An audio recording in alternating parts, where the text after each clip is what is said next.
Good evening students. Marketing of services के आज के इस ई लेक्चर में आप सब बच्चों का स्वागत है। आज अपन lecture number 21 developing service and products and brands के बारे में पढ़ेंगे। देखिए, सबसे पहली बात ये जान लीजिए कि किसी भी कंपनी के द्वारा जब भी कोई नया प्रोडक्ट या ब्रांड्स या सर्विसेज लॉन्च होती हैं, इसका मतलब क्या है कि वो लाइफ ब्लड है किसी बिज़नेस के लिए। और जब भी कोई कंपनी अपने इस न्यू एरिया में, यानी कि जो न्यू प्रोडक्ट में या सर्विस में इन्वेस्टमेंट कर रही है, तो इसका मतलब क्या है कि वो कहीं ना कहीं ग्रोथ पे है।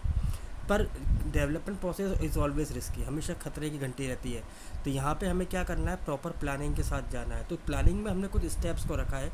उन स्टेप्स में हमारा पहला जो पॉइंट है वो है life cycle of the product और सर्विसेज। इस पॉइंट को समझने के लिए हमें क्या करना है, 5 स्टेजेस के बारे में पढ़ना है। उन 5 स्टेजेस में पहला पॉइंट क्या आता है, डेवलपमेंट। डेवलपमेंट का मतलब है कि आपको अपने रिसर्च और डेवलपमेंट पे इतना हैवी इन्वेस्टमेंट करना है कि आपको एक आइडिया मिल सके कि आपको क्या लॉन्च करना है, प्रोडक्ट या सर्विस। ऐसा ही आता है आपका इंट्रोडक्शन। इस स्टेज में हम क्या देख रहे हैं कि आपका प्रोडक्ट मार्केट में लॉन्च हो चुका है। अब आपको उसको स्टेबल करने के लिए मार्केटिंग या प्रमोशनल प्रोग्राम में पैसा खर्च करना है। तीसरा आता है ग्रोथ। ग्रोथ में हम क्या देख रहे हैं कि आपका प्रोडक्ट या सर्विस मार्केट में इस्टेब्लिश हो चुकी है। दैट मीन्स आप सेल्स कर रहे हैं, सेल्स के साथ आप प्रॉफिट भी कर रहे हैं और आपके कुछ कॉम्पिटिटर्स भी हैं। तो अब हमें किस पे वर्क करना है, हमें वर्क करना है कि अब हम जब नया प्रोडक्ट मार्केट में डिलीवर कर रहे हैं तो हमारी जो कॉस्ट है वो क्या हो, रिड्यूस होती चली जाए। फिर आता है मैच्योरिटी स्टेज। मैच्योरिटी स्टेज क्या कहती है कि यहाँ पे जो सेल्स ग्रोथ है वो अब या तो रुक जाएगी या वो स्लो होनी शुरू हो जाएगी। तो यहाँ पे हम क्या देख रहे हैं, हमें हमारी मार्केटिंग कॉस्ट और प्रोडक्शन कॉस्ट को रिड्यूस करना है। बट कंपटीशन क्योंकि ज़्यादा है तो हमें उस प्रकार से अपनी प्राइसेस को कम डाउन करना है। तो ये जो टाइम है मैच्योरिटी का, जिसके अंदर हमें दिख रहा है कि हमारी जो एग्जिस्टिंग प्रोडक्ट की सेल्स थी वो क्या थी, वो अब धीरे धीरे स्टेबल हो गई है। अब वहाँ से वो घटेगी, बढ़ेगी नहीं। तो इस टाइम पीरियड पे हमारे लिए अप्रोप्रिएट टाइम माना जाता है जब हम न्यू प्रोडक्ट को मार्केट में लॉन्च कर सकते हैं। नाउ तो डिक्लाइन। उसके बाद अब आपने कोई नया या इम्प्रूव प्रोडक्ट या सर्विसेज मार्केट में लॉन्च कर दी। इस वक्त आपका कंपटीशन बहुत हाई होता है, सेल्स जो है धीरे धीरे गिर रही है, प्रॉफिट मार्जिन धीरे धीरे गिर रहा है। मार्केटिंग एक्टिविटीज़ का भी सेल्स पे ज़्यादा इम्पैक्ट नहीं पड़ता और कॉस्ट इफेक्टिव भी ढंग से नहीं हो पाती। तो आपके लिए नया मार्केट आइडेंटिफाई करने की सिचुएशन बनती है। फिर सेकंड प्लानिंग का पॉइंट आता है डेवलपिंग योर आइडियाज़। यहाँ पे क्या है कि हमें कई सारी चीज़ों को कंसीडर करना है। तो यहाँ हमें सबसे पहले क्या है, रिस्क को मिनिमाइज़ करना है। हमें अपने इन्वेस्टमेंट को प्रॉपर एलोकेट करना है और रिसोर्सेज को अच्छी तरह से वाइजली होके क्या करना है, उसको यूटिलाइज़ करना है। तो यहाँ हम कुछ फैक्टर्स को स्टडी कर सकें, जैसे क्या आपका नया प्रोडक्ट और सर्विस जो है वो कस्टमर के लिए हिसाब से है। जैसे क्या वो डिज़ाइन उस पर्पज़ से है, क्या वो इजी से यूज़ कर सकता है, क्या वो उसकी परफॉर्मेंस बेनिफिट है उसको। ऐसे ही क्या जो आपने टेक्नोलॉजी यूज़ करी है क्या वो आपके प्रोडक्ट और सर्विस के लिए सही है, क्या आपका जो डिज़ाइन है वो कस्टमर को पसंद आएगा, जो आपने मैन्युफैक्चरिंग रिक्वायरमेंट है क्या वो आपके पास है। ऐसे ही क्या आपको पता है कि लगता है कि आपका जो अचीव गोल है वो क्या आप अचीव कर पाएंगे, क्या आपका जो बिज़नेस प्लान है वो स्ट्रेटेजी के साथ चल रहा है। ऐसे ही आप अपने प्लान्स के बारे में क्लियर हो सकते हैं और उसको कैसे इम्प्लीमेंट करना है ताकि रिस्क कम से कम होता जाए। देन इसमें हम क्या करेंगे, third point, match the product and service to the marketing need. ये हमारा तीसरा प्लानिंग का पॉइंट है। इसमें हम क्या देखते हैं कि न्यू प्रोडक्ट और services have to offer benefit. जो भी आपने नया प्रोडक्ट मार्केट में लॉन्च किया है क्या वो बेनिफिट्स ऑफर कर रहा है, क्या वो कस्टमर की नीड्स को मीट कर रहा है, मैचअप कर पा रहा है। मार्केट रिसर्च जो आपने करी उसके अंदर आपने जो यूज़ किए टूल्स, सर्वे यूज़ किया होगा, फोकस ग्रुप पे आपने इंटरव्यू किया होगा, क्या ये सब आपने कर लिया। ऑल दो रिमेंबर इस चीज़ का भी करना है क्योंकि जो प्रोडक्ट या सर्विस है वो एंड यूज़र तक पहुंचेगा, क्या वो उसके कम यूज़ का है और कस्टमर क्या देखता है, क्या वो कस्टमर के पॉइंट जैसे नीड को सेटिस्फाई कर पाएगा। जैसे मान लीजिए आपने कोई डाई प्रोडक्ट बनाने का लॉन्च सोचा, तो आपको पहले क्या कंसिडर करना है, जो रिटेलर है जो कि उसको आपके प्रोडक्ट का स्टॉक करेगा क्या वो कह रहा है कि वो एक प्रोफेशनल डेकोरेटर के तौर पे वो प्रोडक्ट काम आ सकता है। यदि आप एक खिलौना बना रहे हैं बच्चों के लिए तो आपको क्या कंसीडर करना है, क्या पेरेंट्स उस खिलौने को ख़रीदने के लिए कंसर्न होगा, सोचेगा अपने बच्चों के लिए। तो आइटम हमें ऐसा सोचना है, डिज़ाइन हमें ऐसा सोचना है कि कस्टमर उस चीज़ पर फोकस करे, उसकी नीड्स से वो मैच तो होना चाहिए। ये हमें इस प्लानिंग के अंदर करना है। फिर हमारा आता है फोर्थ पॉइंट, जैसे मैंने कहा आपको, प्राइसिंग योर प्रपोज सर्विस और प्रोडक्ट। तो फोर्थ पॉइंट आपको क्या कहता है, अब इससे पहले हम क्या देख सकते हैं, इसी के अंदर जब हम थर्ड पॉइंट पढ़ रहे थे, हमें हमारे कंपटीशन को देखना है। आपको क्या आप कस्टमर की नीड सेटिस्फाई कर रहे हैं इतना ही काफ़ी नहीं है, क्या आप उसको बेटर तरीके से कर पा रहे हैं, ये देखिए। ये हम कॉम्पिटिटिव एडवांटेज से समझ सकते हैं। आपका जो नया प्रोडक्ट सर्विसेज है, क्या उसके अंदर यूएसपी है, क्या वो कॉम्पिटिटर से अच्छा चल रहा है, क्या वो करंटली मीट को कस्टमर के नीड को मेट कर पाएगा, क्या कस्टमर आपके प्रोडक्ट और सर्विस को चूज़ करेगा, इसमें जो रिस्क है क्या वो मार्केट में आप उस रिस्क को एब्जॉर्ब कर सकते हैं। ये सारी चीज़ें हमें समझनी है। उसके बाद ही हम फोर्थ प्लानिंग पे जाएंगे, वो है क्या कि हमें अपनी प्रोडक्ट या सर्विस की क्या प्राइस रखनी चाहिए। तो इसके लिए हमें प्राइसिंग स्ट्रेटेजी को पढ़ना पड़ेगा, क्योंकि नया प्रोडक्ट या सर्विस के लिए हमें प्राइसिंग को ज़रूर रखना है, क्योंकि कस्टमर तभी उसकी तरफ अट्रैक्ट होता है, रेस्पॉन्स देता है। तो यहाँ हमें सबसे पहला फैक्टर जो कंसीडर करना है वो है हमारा बेनिफिट या वैल्यू।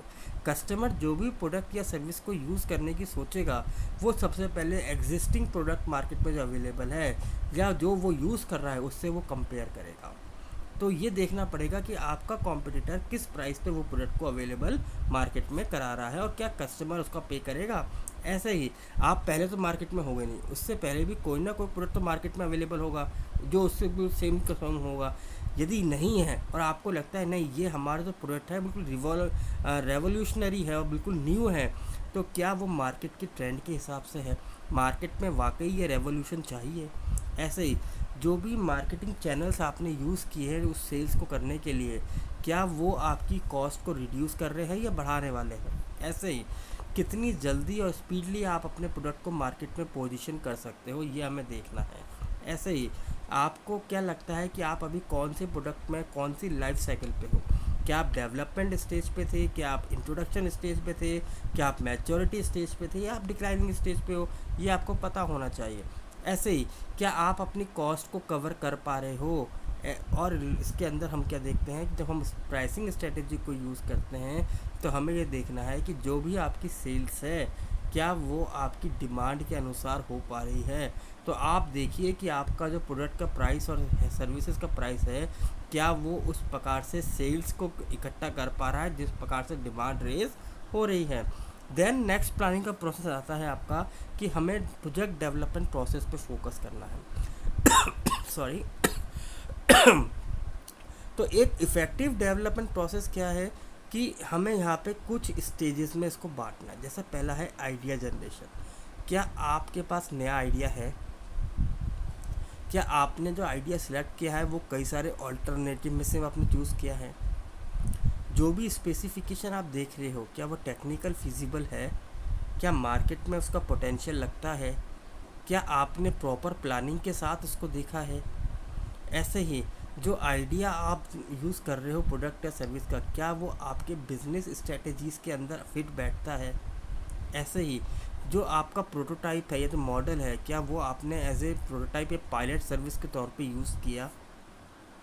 और टेस्ट मार्केटिंग क्या कहता है, ये इंश्योर कर लेना कि कस्टमर, मैन्युफैक्चरर और सब जो ऑर्गेनाइजेशंस हैं उनसे आप फीडबैक तो ले लो एक बार। अगर आपने जो भी नया आइडिया डेवलप किया है एक बार उसको कंसेप्ट के अंदर थोड़ा सा क्या करिए, सैंपल के तौर पर बनाइए, लोगों को दीजिए और उनसे फीडबैक तो लीजिए। क्या, क्योंकि अगर ये फीडबैक सही आता है तभी तो कस्टमर के लिए आप लॉन्च करेंगे, वरना आपकी कॉस्ट बहुत बढ़ जाएगी। यदि वो फीडबैक नहीं लिया आपने और मार्केट में वो प्रोडक्ट आपने बिना फीडबैक के लॉन्च कर दिया और वो विड्रॉ कर गया मार्केट से, बैक कर गया, तो आपको तो काफ़ी नुकसान हो जाएगा। इसलिए हम करते हैं प्रोडक्ट लॉन्च। तो प्रोडक्ट लॉन्च क्या कहता है, ये एक चालाकी भरी रणनीति कही जाती है। बिफोर डिसाइडिंग अ डेट आपको क्या देखना है, आप अपने प्रोडक्ट को कैसे सेल आउट करेंगे, प्रमोशन करेंगे, उसको सपोर्ट करेंगे अपने प्रोडक्ट और सर्विसेज को। तो ये ज़रूरी है कि आप राइट टाइम का वेट करें, आपको पता हो कि राइट टाइम क्या है। पर कोई भी decision to delay your launch should be balanced against the danger. जैसे हम लोग कहते हैं ना कि आपने खाना स्किप कर दिया दोपहर का, पर आपको ये पता होना चाहिए कि आपकी बॉडी कितनी देर खाने को स्किप कर सकती है। अगर आपने खाना स्किप कर दिया और आपको नुकसान हो गया बॉडी को, तो क्या फ़ायदा खाने को स्किप करने का। इसलिए ऐसे ही कहा जा रहा है कि यदि मार्केट में आपने अपना डेट को चेंज कर दिया, उसको स्किप कर दिया, पोस्टपोन कर दिया, प्रीपोन कर दिया, पर यदि आपको मार्केट में उस चीज़ एक्टिविटी का रिस्क पता है तो आप करिए, वरना मत करिए। ऐसे ही आपने इस चीज़ को देख लीजिए कि आपने इस स्टेज में कौन सी चीज़ें ओवरलैप करी हैं और कौन सी चीज़ों को आपने टाइमिंग के हिसाब से किया और कौन सी चीज़ें आप कंट्रोल कर सकते हैं। ऐसे ही इन सब कामों के लिए आप क्या बनाइए, एक प्रोजेक्ट टीम को बनाइए। ये प्रोजेक्ट टीम कौन है? ये प्रोजेक्ट टीम वो है जो उस नए आइडिया को डेवलप करेगी। और जब आप नई टीम को बना रहे हो तो आपको क्या चाहिए, ऐसे लोग चाहिए जिनके अंदर स्किल्स, जैसे मान लीजिए एक क्रिएटिव पर्सन है जो कि टेक्निकल एक्सपर्ट है, एक मार्केटिंग स्पेशलिस्ट है जो कि एवरी सोर्स रिसोर्सेज के बारे में जानता है। ऑल टीम मेंबर्स जितने भी आपने उस प्रोजेक्ट के लिए उस नए आइडिया को डेवलप और लॉन्च करने के लिए रखी थी टीम, क्या वो अपने इस ऑब्जेक्टिव को अचीव करने के लिए कमिटेड है, ये आपको देखना है। ऐसे ही इफ़ेक्टिव टीम वर्किंग हमने कई तरह से ओबी के अंदर भी पढ़ी थी, जो ऑर्गेनाइजेशन बिहेवियर में था। कि आपको ये देखना है कि जो टीम मेंबर्स हैं उनको क्या करना है, वो एज ए वर्क करे टीम मेंबर, वो एक प्रोजेक्ट के लिए डेडिकेटेड होने चाहिए। यदि आपने टीम मेंबर्स को अलग अलग प्रोजेक्ट में इन्वॉल्व कर रखा है तो उनका फोकस या कंसंट्रेशन उस नए प्रोडक्ट पे नहीं हो पाएगा। ऐसे ही जो भी काम आप कर रहे हो एक प्रोजेक्ट पे करिए, कई सारे डिपार्टमेंट्स को आप क्या करिए इसमें इन्वॉल्व करिए, बट वो सारे के सारे कहीं ना कहीं उस प्रोजेक्ट मैनेज को रिपोर्ट करें। क्यों करें? ताकि उसको फोकस रहे कि सारे डिपार्टमेंट आपके साथ मिलके काम कर रहे हैं। यदि मान लीजिए कुछ लोग कई सेवरल प्रोजेक्ट पे काम कर रहे हैं तो डिपार्टमेंटल लेवल पे भी आपको क्या करना है, मॉनिटर, प्रोग्रेस को मॉनिटर करना है। और कोई ना टीम भले ही कोई ना कोई हो, हमें एक कैप्टन तो चाहिए। शिप में कई लोग काम करते हैं पर कोई ना कोई एक कैप्टन तो होता है। क्रिकेट में भी टीम सभी प्ले कर रही है पर कोई ना कोई एक टीम का कैप्टन तो है जो उस टीम को लीड करेगा, उसको डायरेक्शन देगा, मॉनिटर करेगा, उसको कहीं ना कहीं गलती होने पे बताएगा। तो ये हमें इस पॉइंट के अंदर एनालाइज करना है। फिर आता है आपका इन्वेस्टमेंट और कॉस्ट कंट्रोल। जब भी हम कोई नया प्रोडक्ट और सर्विस को डेवलप करते हैं तो ये एक रिस्की प्रोसेस कहा जाता है। तो इस सबसे पहले हमें प्लानिंग होनी चाहिए। तो हमें सबसे पहले क्या देखना है, फैक्टर्स जो कि फ्यूचर के इन्वेस्टमेंट के पर्पस से होने चाहिए। ऐसे ही प्रॉपर प्लानिंग होनी चाहिए कि इन्वेस्टमेंट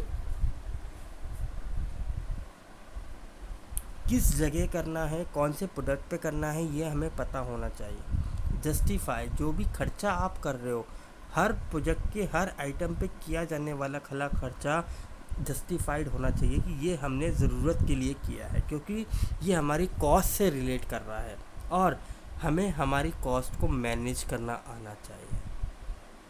जब भी आप कोई इन्वेस्टमेंट डिसीज़न लें, ये कंसीडर करें कि आपको उसमें कितना रिस्क आप बियर कर सकते हैं। जब तक कि आपको कॉस्ट का आइडिया नहीं होगा आप रिस्क का एस्टिमेशन नहीं लगा सकते, है ना।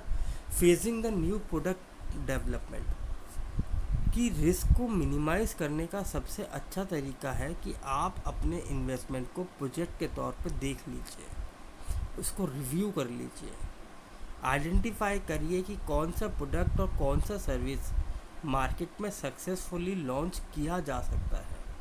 ये काम तो आपका R&D डिपार्टमेंट का है, पर उनको आपको इन्वेस्टमेंट तो देना ही पड़ेगा ना, सर्वे तो कराना ही पड़ेंगे, इंटरव्यू भी लेने पड़ेंगे, टेस्टिंग भी करनी पड़ेगी, सैंपल भी बनाने पड़ेंगे। यदि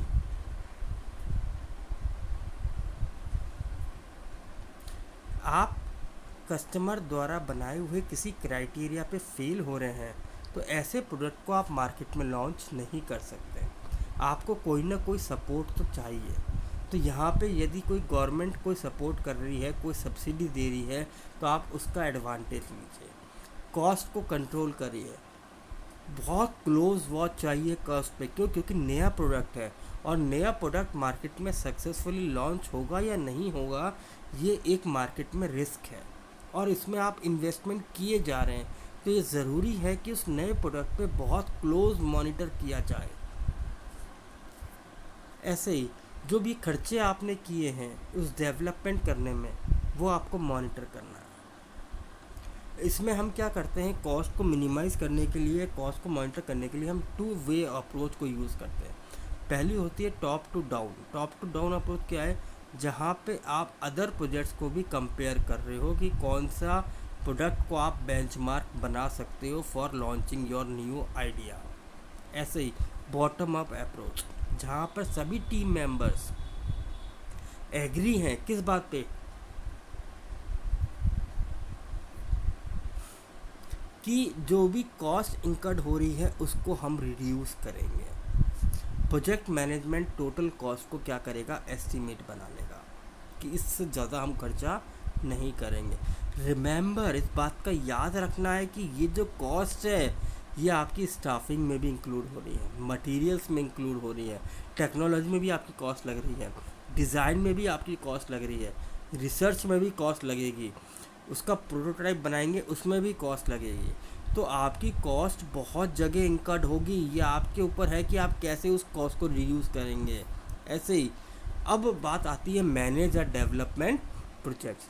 तो जो प्रोजेक्ट मैनेजर है वो ज़रूरी है कि ये इंश्योर कर रहे कि किसी भी नए प्रोडक्ट का सक्सेसफुली डेवलपमेंट कब होगा, तो उसके लिए उसको रेस्पॉन्सिबिलिटी लेनी पड़ेगी। पहली, कंट्रोलिंग द कॉस्ट। इंफॉर्मेशन के बेसिस पर कॉस्ट को कम करना है, कहाँ इन्वेस्टमेंट करना है ये देखना पड़ेगा। की पैरामीटर्स बनाइए कि कहाँ हमें स्पेसिफिकेशन है, हमारे प्रोडक्ट में क्या क्वालिटी होनी चाहिए, क्या स्पेसिफिकेशन होनी चाहिए, उस प्रकार से आप पैरामीटर्स को डिज़ाइन करिए, तभी कॉस्ट को रिड्यूस कर पाएंगे। जितनी भी टीम मेंबर्स हैं उनको आप गाइड करिए। एक टाइम टेबल शेड्यूल बनाना ज़रूरी है। अगर कोई प्रॉब्लम आती है, ट्रबल शूटिंग भी होना चाहिए कि अचानक से कोई प्रॉब्लम आ गई है, उसका सॉल्यूशन ज़रूरी है। तो आपका जो प्रोजेक्ट मैनेजर है उसको एक सिंपल स्ट्रेटेजी पे काम करना है, that means smart, specific, measurable, agreed, realistic और टाइम लिमिटेड। यदि ये कंसीडर करके चल रहे हैं तो आप न्यू प्रोडक्ट डेवलपमेंट को easily as a brand market में लॉन्च कर पाएंगे और उस प्रोग्रेस को आप मॉनिटर कर सकते हैं। तो यही था टॉपिक बच्चों। तो मुझे उम्मीद है कि आपको ये समझ में आया होगा। Thank you very much.